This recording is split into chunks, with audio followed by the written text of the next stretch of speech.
with the fight being like it is right now, I would lean towards Shakur because of his discipline, but don't get it twisted. If somebody could beat him, Tank Davis would be that person because of his intangibles. When Tank is disciplined and got his mind on right, Tank's a problem for anybody. 6, 7 more fights and I'm naming names. One of the guys, obviously, you and Shakur got into it on Twitter. You was like, you wanted them 6 or 7. Yeah, he's definitely one of them. For sure? Yeah, he's definitely one of them. Do you think that's going to be your hardest fight? Hell no. Nah? Wow. Because he a good boxer, nigga. Like, that's one way I look at y'all two as the best in the division. How? Show me something that he did spectacular. Show me something that he did outrageous. Show me. Right. His power not outrageous. Okay. What defense? You don't think he got defense? He just jumped back. You never see him slip no punch. You never see him slip no punch. Go look at it. You see him back up from a lot of people. Back up, move around. He don't got no technique. And his offense is the same. What I like about Tank is Tank brings something different. You know, back in the days, everybody had something. Muhammad Ali was a mover boxer. George was a puncher. Ernest Shavers was a puncher. Everybody had something they brought to the table. Larry Holmes had a jab. Mike Weaver had overhand right. You know what I'm saying? Everybody has something. That division now is full, and Tank having to be the knockout guy of the division. He the one with the main knockout power. Garcia has it too, but Tank got that real knockout power that, like, if Tank hit one of them clean, usually they gonna have a problem. So it's like, I like Tank. Every now and then, I think when he knows he can beat somebody, he probably don't lock in as hard, but I think when they bring challenges, he locks. Roy Jones Jr. doesn't believe Shakur Stevenson is unbeatable. While most of the boxing world is ready to crown Shakur as the king, Jones has pointed to the one man he thinks can destroy that legacy, Gervonta Tank Davis, but his prediction comes with a serious warning. Jones says Tank has the talent to win, but he lacks the one thing Shakur has fully mastered: discipline. This isn't just about styles making fights. It's a battle of lifestyles. And according to Jones, if Tank can conquer his own demons, he becomes a threat even Shakur may not be ready for. Him and Terrence Crawford, to me, are two of the best right now because of their setup game. He's patient enough to set it up before he does it. He looks at it a few times to make sure he got it. When you know he got it, boom, he get it. That's a real chess player in the boxing ring. That's the most deadly kind of guy in the world besides a Mike Tyson type guy in boxing. A guy that can play chess in that boxing ring is a killer. I'm dangerous. He can box, he can punch, he can move laterally, he can do a left side, right side, he can do whatever he needs to do as a southpaw to get the job done. And that's saying a lot, because not many guys can do that today. To understand why Roy Jones Jr.'s comments are so surprising, you first have to see how dominant Shakur Stevenson has become. On January 31, 2026, Shakur faced Teofimo Lopez, a fighter known for explosive power and unpredictability. Fans expected a war. They expected fireworks. Instead, they witnessed a surgical dismantling. Shakur didn't just win the WBO super lightweight title, he completely outclassed a fellow. All glory to God. It was an amazing night. I put the work in. I stayed disciplined throughout my camp. I was in tremendous shape. And T.O., he's a hell of a fighter, but I was the better man tonight. Guys, just raise your hands, please, and the microphone will be brought to you. Thank you. Shakur, congratulations, man. Great performance, obviously. Did you feel at some point that you demoralized him and he was just kind of trying to get to the finish line?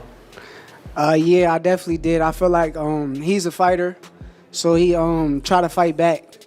But yeah, I picked him apart. In the second round, I want to say that I told my corner, I said, I'm stronger than he is.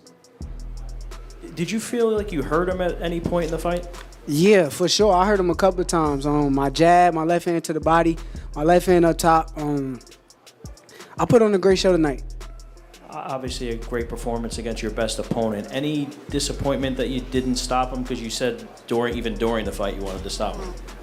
No, there's no disappointment. It's boxing at the end of the day. I seen him go out there and when I was about to stop him, he started fighting back a little bit. So respect to him. He's a sharp fighter. He got a lot of knowledge, and he did what he did. This wasn't a lucky punch or a close decision. It was a masterclass in distance control and timing. Stevenson moved his record to a perfect 25-0 and captured a world title in his fourth weight division, cementing his legacy at an incredibly young age. He neutralized every weapon Lopez brought into the ring, leaving the former champion swinging at air and looking lost. Performances like this make it easy to believe Shakur has no weaknesses. He is the definition of hit and don't get hit. But Roy Jones Jr. saw something different. It was a masterclass in distance control and timing.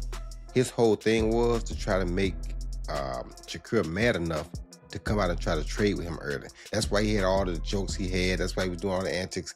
It was strictly just to try to piss Shakur off so that maybe Shakur would come out and try to land a big shot on him. He knew that was his only chance. And I knew that was his only chance. So if Shakur came out and went right at him like that, that would have gave him a chance to try to land something big and lucky. Other than that, he's never had the feet to keep up with to keep up with Shakur, because Shakur has some of the best feet in the game, and people don't understand that. What makes it so hard is that his foot game is so on point that he can make you miss this much. Because now, used to be he would jump way back. Now he's not doing that anymore. Now he's just stepping back just enough to make you miss so he can get what he wants after you miss. That makes him highly dangerous. And to see him improve on that and come bring it to the forefront in the biggest fight of his career is great. But I want to say something else to both of those fighters. For you two guys to go out there at 28 years old when y'all in y'all prime and put it all on the line, that's what boxing is really about. That's what we've been missing in boxing. And thanks to Turk Al-Sheikh, because without his pockets, they may still not have done it. But because he has the pockets to make it happen, now we can get the fights that we want. According to Jones, the only real threat to Shakur Stevenson's reign is Gervonta Tank Davis. The name might surprise some fans, especially given how quiet Tank has been recently, but Jones insists his skill set can't be ignored. In an interview with Fight Hype, Jones said that if anyone can catch Shakur clean, it's Tank. And it's not just about punching power. Everyone knows Tank can hit hard. Jones believes the real danger lies deeper than... The fight being like it is right now, I would lean towards Shakur because of his discipline, but don't get it twisted. If somebody could beat him, Tank Davis would be that person because of his intangibles. When Tank is disciplined and got his mind on right, Tank's a problem for anybody.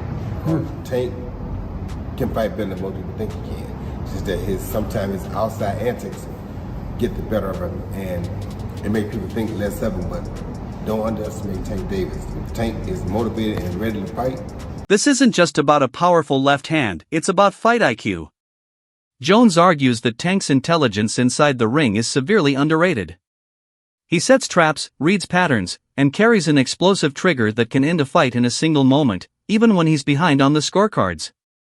That unpredictability is the kryptonite to Shakur's controlled style. Shakur thrives on order and precision, while Tank thrives in chaos. And if Tank shows up fully focused and disciplined, Jones believes his mix of speed, power, and ring awareness makes him the only fighter capable of cracking the code. That unpredictability is the kryptonite to Shakur's controlled style. If you fighting other elite fighters, it's gonna look like this in your mind? Yes. There's nobody that can deal with my brain as a boxer. I sit here, I live this shit on a daily basis. Yeah. I don't care what you do. Only way that you're gonna be able to try to compete with me on that level is if you live the way I live. And nobody is disciplined and dedicated enough to live the way I live with this game. Yeah. Honestly, and I'm not worried about it no more. Like, I don't care. I can say this shit on camera because that's what it really is. Right. All right, what do you think about the jab, though? Because you made it a point. Me and you actually spoke. This is maybe a month or two ago. This was a minute ago, and you told me, you said, watch what my jab do in this fight. Watch how my jab work in this fight. And I was like, all right, cool. But statistically, they said this was the most jabs you ever threw, this most jabs you ever landed, and he couldn't do nothing with the jab. Can you just explain, give us your breakdown of how you were operating with the jab in this fight? Honestly, I worked under this camp and I kind of seen that he wasn't able to stop certain guys' jabs. But certain guys don't jab enough when they're in front of him. And for me, I really just wanted to make my jab a weapon. So the entire training camp, I just kind of like rehearsed on weaponizing my jab over and over and over. And come fight night, that shit just came natural. Like, it just was like, okay, it's there. Yeah. Boop, boop. Even as the fight, like, it was certain spots where, like, he's defending the other side well, but I'm like, okay, we're gonna go back to the bread and butter. He can't stop the bread and butter, so we're gonna keep using it. Bad dude. See, what I like about Tank is Tank brings something different. You know, back in the days, everybody had something. Muhammad Ali was a mover boxer, George was a puncher, Ernest Shavers was a puncher. Everybody had something they brought to the table. Larry Holmes had a jab. Mike Weaver had overhand right. You know what I'm saying? Everybody has something. That division now is full, and Tank having to be the knockout guy of the division. He the one with the main knockout power.